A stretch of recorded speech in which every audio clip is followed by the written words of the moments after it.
আমাদের যেটাকে বলা হয় যে গাজীপুরের মানে পানি নিষ্কাশনের একটা প্রধান চ্যানেল মুগর খাল, আপনারা দেখছেন যে এটা হয়তো দীর্ঘদিনের নানান অব্যবস্থাপনার কারণে নানান জায়গায় সরু হয়ে গেছে, অনেক জায়গায় ভরাট হয়ে গেছে।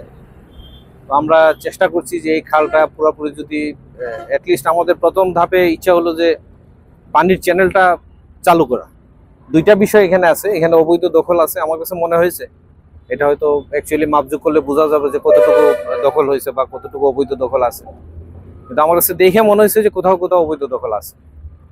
তো এখন দখল উদ্ধারে নামলে আমার পানির নিষ্কাশনটা কিন্তু এখন মানে জটিল হয়ে যাবে। আমাদের প্রাথমিক উদ্দেশ্য ছিল যে পানির চ্যানেলটাকে ওপেন করে দিয়ে পানিটা যাতে দ্রুত নেমে যায়। আপনারা জানেন যে একটু বৃষ্টি হলে সবচেয়ে বড় সমস্যাটা হয় গাজীপুর চৌরাস্তা এবং বুগড়া এলাকায় প্রচুর পানি জমে যায় এবং এর ফলে নানান ধরনের ভোগান্তির সৃষ্টি হয়, যান চলাচলে মারাত্মক রকমের সমস্যার সৃষ্টি হয়।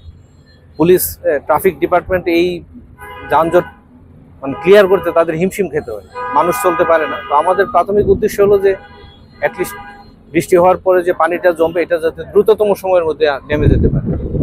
তো এইটা কনফার্ম করার পরে আমরা হয়তো খালের সীমানাটা নির্ধারণ করার চেষ্টা করব। তো সেই ক্ষেত্রে সিটি কর্পোরেশনের একার পক্ষে হয়তো সম্ভব হবে না, এখানে জেলা প্রশাসনের সহযোগিতা লাগবে।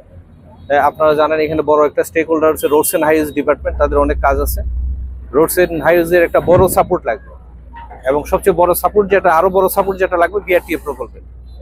এবং বিআরটিএ প্রকল্প তারা যেভাবে করেছে আমাদের সিটি কর্পোরেশনের যে পানি চলাচলের যে চ্যানেল, এইটার সাথে কোথাও কোথাও সিনক্রোনাইজ হয় নাই বলে আমাদের মনে হয়েছে। এই জায়গাটা যদি আমরা বিআরটি এর সাথে সিটি কর্পোরেশনের আমরা সিনক্রোনাইজ করতে পারি, আমার মনে হয় যে পানিটা আমরা আরো দ্রুত নামাতে পারবো।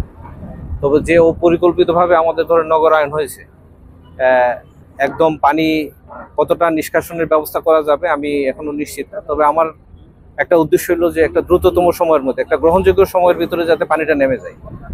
ভারী বৃষ্টি হলে পানি জমবে, সব জায়গায় জমে, ঢাকা সিটিতেও আপনারা দেখেন। আমাদের উদ্দেশ্য হলো যে দ্রুততম সময়ের মধ্যে যাতে পানিটা আমরা নামাতে পারি। বড় চ্যালেঞ্জ হচ্ছে আমাদের একদম খালের শুরুতে যে পয়েন্টগুলো আছে এইগুলাই আমাদের জন্য বড় চ্যালেঞ্জ।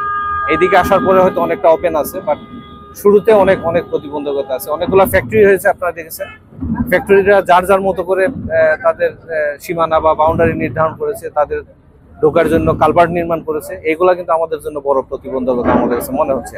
আমি আগেও বলছি আমাদের কাছে গোপন কোনো বিষয় নাই, সবই আমরা ডিসক্লোজ করব। কাজটাকে একটু আগাইতে দেন, কাজটা আগানোর পরে আপনারা এটা ফলাফল দেখেন, তারপরে সমালোচনা শুরু করেন। মাঝখানে যদি করেন তাহলে তো আমরা বাধাগ্রস্ত হয়ে যাবো। মুগর খালের বিষয়টা শুধু যে গাজীপুরবাসী তা না, এবং এটা জাতীয় পর্যায়েও রোডস এন্ড হাইওয়েজের যারা আছেন, সম্প্রতি আপনি জানেন যে মাননীয় প্রধান উপদেষ্টার বিশেষ সহকারী এটা ভিজিট করে গেছেন এই মুগর খালের বিষয়ে।